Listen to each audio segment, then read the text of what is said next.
आज है मेरे चैलेंज का फर्स्ट डे जिसमें कि मैंने अपने सारे सब्जेक्ट को दो दो पार्ट्स में डिवाइड कर दिया है।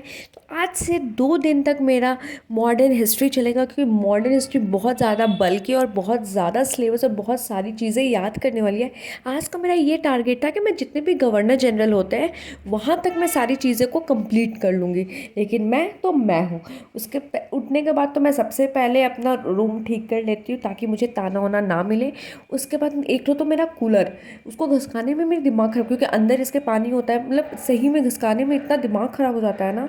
कुछ बाहर चले जाते हैं ब्रेकफास्ट करने के लिए, क्योंकि आंटी से कुछ नहीं बनवा था आज, कुछ बाहर खाने का ही कुछ अच्छा सा मन हो रहा था।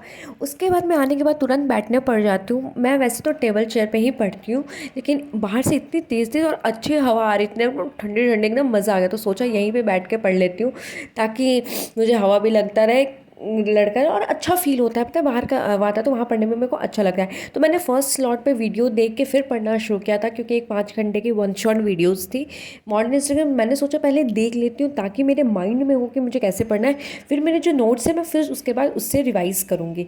उसके बाद कॉफ़ी भी थोड़ा सा ज़रूरी है, तो मेरी बहन ने यहाँ पर कॉफ़ी बनाया था। मेरी बहन बहुत टेस्टी कॉफ़ी बनाती है, लिटरली बहुत टेस्टी।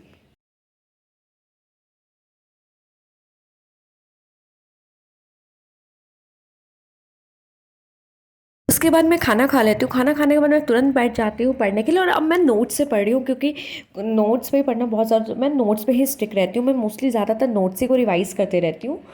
से तो नैप लेना बहुत ज़रूरी है, लेकिन पढ़ते पढ़ते मैं कब सो जाती हूँ ये बात तो मुझे खुद पता नहीं चलता।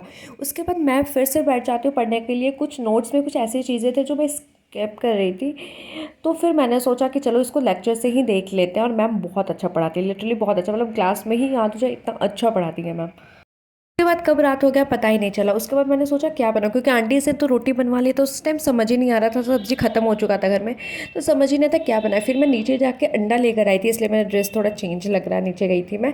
तो फिर मैं अंडा और वो बना लेती हूँ पोच। पता है मैं दिल्ली में जब पोच बनवाई थी ना, तो वो एक तरफ से तो फ्राई करते थे, दूसरी तरफ नॉर्मल होता है, वो पकता तक नहीं है। ठीक है, बट हमारे बिहार में ना दोनों तरफ से पोच को भी दोनों तरफ से पका के ही देते हैं। मैं खाई, मैंने मैं से खाया नहीं है उससे पहले। मैंने सोचा अब तो मैं घर पे ही बनाऊंगी पोच। तो मैं यहाँ पे पोच बना रही हूँ, क्योंकि मेरे को बहुत तेज़ भूख लग गई थी, क्योंकि शाम हो गया, मतलब शाम में नहीं रात हो गया, तो मेरे को पता भी नहीं चला कि कब कब रात हो गया। फिर ये मैं खा पी के फिर मैं आराम से, मैं दिन में सोई थी फिर भी सो गई मैं, पता नहीं क्यों।